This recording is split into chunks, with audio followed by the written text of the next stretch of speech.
मैं हूं doctor Kashif Digrame, joint replacement and orthopaedic surgeon.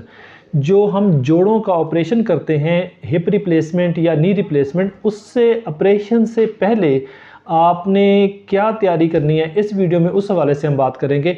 यानी अगर आपने नी रिप्लेसमेंट हमने करनी है तो उसमें आपने घर से जब आना है, ये आखिरी 2 दिनों की बात कर रहा हूँ, जैसे आपसे टाइम तय हो गया, आप पेशेंट ने सर्जरी के लिए आना है, हॉस्पिटल में दाखिल होना है, तो घर आने से पहले 1 दिन पहले उन्होंने पायोडीन स्क्रब बाथ, यानी अपने गर्दन से नीचे पूरे जिस्म से उन्होंने नहाना है, जिसमें उन्होंने पायोडीन स्क्रब से उसको पूरे जिस्म को आपने वॉश करना है, यानी साबुन की जगह पे लगाना है। बाज़ औक़ात मार्केट से, अच्छा ये 2 बाथ आपने लेने हैं, एक बाथ लिया सुबह को, शाम को दूसरा बाथ लेना है। तो जिस घुटने का आपका ऑपरेशन होना है उसको अच्छी तरह से आपने साफ़ करना है ताकि कोई मैल ना उसके ऊपर हो, और दूसरे घुटने को भी अगर दोनों का इकट्ठे होना है तो दोनों का अच्छी तरह साफ़ करना है। अगर आपको पायोडीन स्क्रब मार्केट में शॉर्ट हो, ना मिल रही हो, उस सूरत में आपने डिटोल सोप, अगर आपको कोई एलर्जी नहीं है डिटोल से, तो आप फिर डिटोल सोप के साथ आपने आपको अच्छी तरह से नहाएं। सेम प्रोसेस उसके साथ आपने कर लेना है। और फिर आपने, अब आप हॉस्पिटल में जब दाखिल हो गए हैं, अब आपने खाना पीना कब बंद करना है, तो जो आपका सर्जरी का टाइम है उससे 6 से 7 घंटे पहले आपने खाना पीना बंद करना है। यानी 6 से 7 घंटे का आपका रोज़ा होगा जिसमें आपने पानी भी नहीं पीना।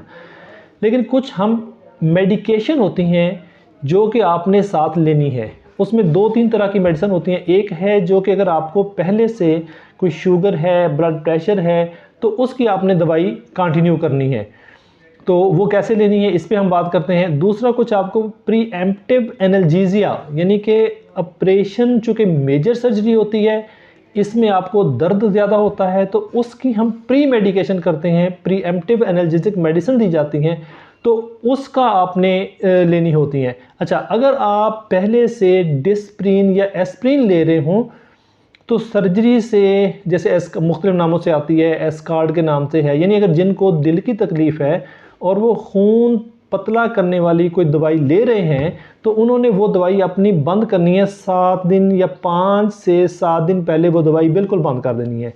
जो दवाइयाँ उन्होंने जारी रखनी है, वो इसके अलावा जो बाकी दवाइयाँ वो अपनी जारी रख सकते हैं। तो उनके अंदर जो शुगर की दवाई है, ख़ास तौर पर ब्लड प्रेशर की दवाई है, ये आपने, यानी अगर आपकी सुबह सर्जरी होनी है, 8 बजे सर्जरी होनी है, तो रात को आपने ब्लड प्रेशर की दवाई लेनी है, शुगर की आपकी अगर इंसुलिन है या दवाई है वो भी आपने लेनी है।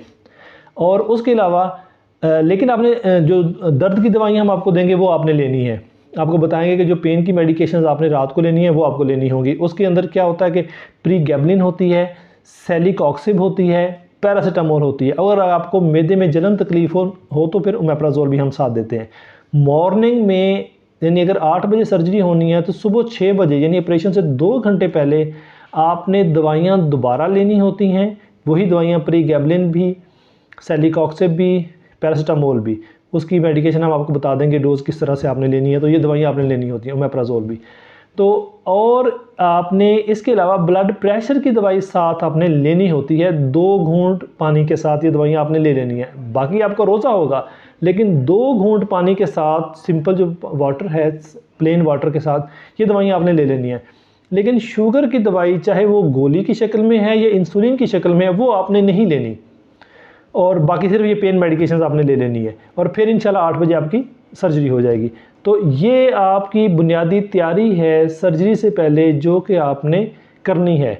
और इसके अलावा जो आपकी फिर आपकी जो मेडिकेशंस होती हैं, ये सर्जरी के बाद, जब आपकी सर्जरी हो गई है तो उसके 24 आवर्स के बाद ये दोबारा आपकी जो दिल की दवाइयाँ हैं, चीज़ें हैं, फिर ये शुरू हो जाती हैं, जिसके अंदर एस्कार्ड अगर आप ले रहे थे, यानी खून पतला करने वाली दवाई, वो वैसे भी हम उसके बाद आपको देते हैं, तो वो आपने फिर भी दोबारा आपकी स्टार्ट हो जाएगी।